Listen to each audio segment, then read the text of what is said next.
All of his co-workers were gone. What could it mean? Stanley decided to go to the meeting room. Perhaps he had simply missed a memo. No matter how hard Stanley looked, he couldn't find a trace of his co-workers.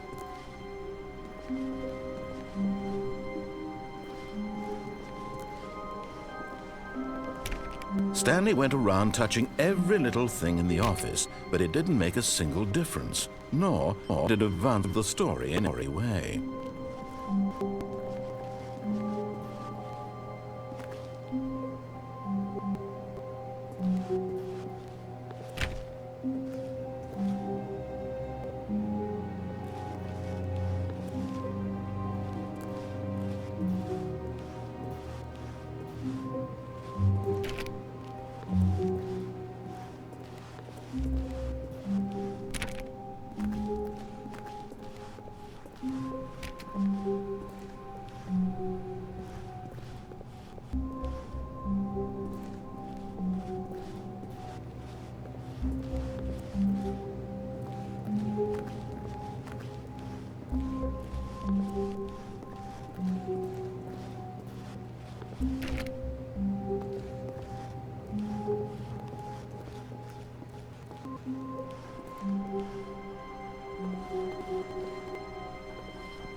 When Stanley came to a set of 2 open doors, he entered the door on his left.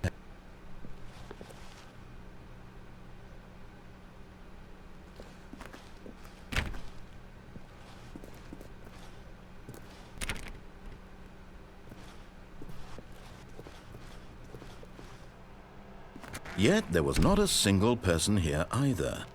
Feeling a wave of disbelief, Stanley decided to go up to his boss's office, hoping he might find an answer there.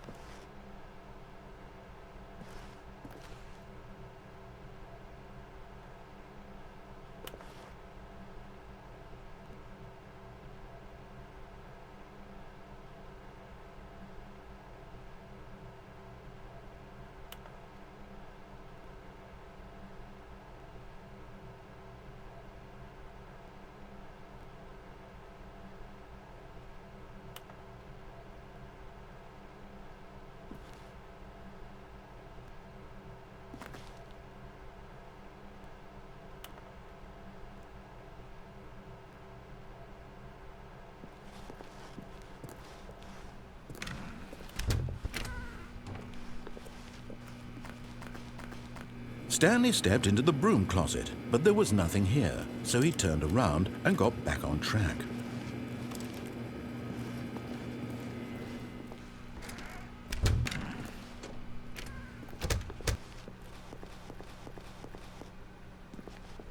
Coming to a staircase, Stanley walked upstairs to his boss's office.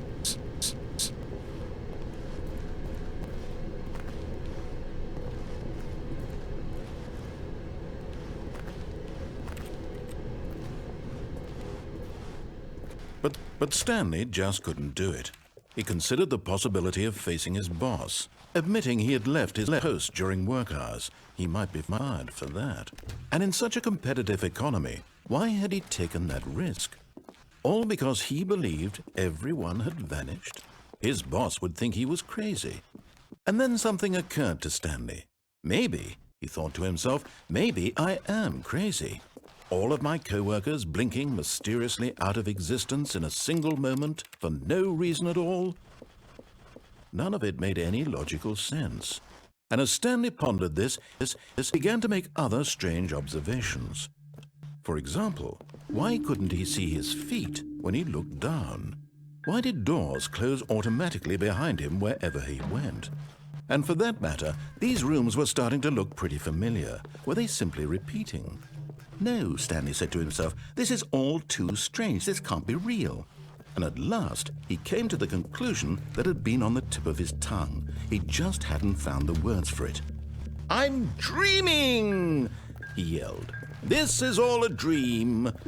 Oh, what a relief Stanley felt to have finally found an answer, an explanation. His co-workers weren't actually gone. He wasn't going to lose his job. He wasn't crazy after all. And he thought to himself, I suppose I'll wake up soon.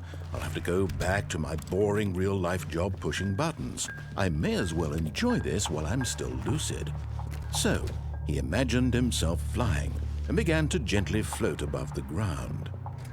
Then he imagined himself soaring through space on a magical star field, and it too appeared. It was so much fun, and Stanley marveled that he had still not woken up. How was he remaining so lucid? And then perhaps the strangest question of them all entered Stanley's head. One he was amazed he hadn't asked himself sooner. Why is there a voice in my head dictating everything that I'm doing and thinking? Now the voice was describing itself being considered by Stanley, who found it particularly strange. I'm dreaming about a voice describing me, thinking about how it's describing my thoughts, he thought.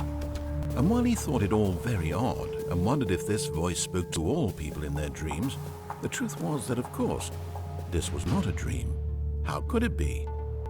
Was Stanley simply deceiving himself, believing that if he's asleep, he doesn't have to take responsibility for himself?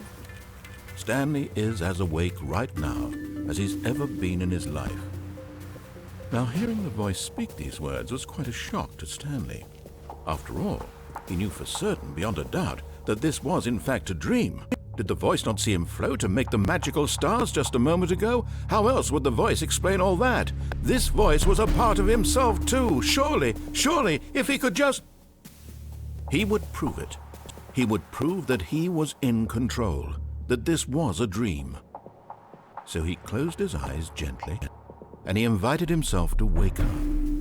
He felt the cool weight of the blanket on his skin, the press of the mattress on his back, the fresh air of a world outside this one. Let me wake up, he thought to himself. I'm through with this dream. I wish it to be over. Let me go back to my job. Let me continue pushing the buttons. Please, it's all I want. I want my apartment and my wife and my job. All I want is my life exactly the way it's always been.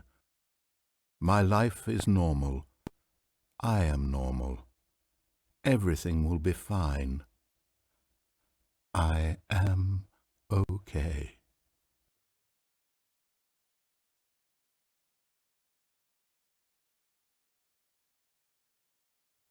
Stanley began screaming.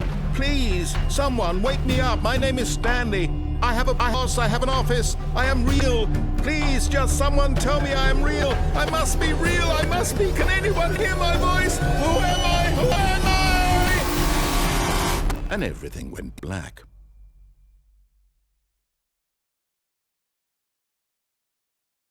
This is the story of a woman named Mariella. Mariella woke up on a day like any other. She arose, got dressed, gathered her belongings, and walked to her place of work. But on this particular day, her walk was interrupted by the body of a man who had stumbled through town talking and screaming to himself, and then collapsed dead on the sidewalk. And although she would soon turn to go call for an ambulance, for just a few brief moments, she considered the strange man. He was obviously crazy. This much she knew. Everyone knows what crazy people look like. And in that moment, she thought to herself how lucky she was to be normal. I am sane.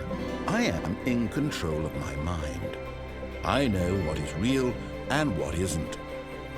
It was comforting to think this, and in a certain way, seeing this man made her feel better. But then she remembered the meeting she had scheduled for that day.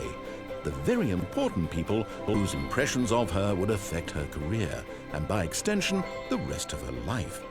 She had no time for this, so it was only a moment that she stood there, staring down at the body. And then she turned and ran.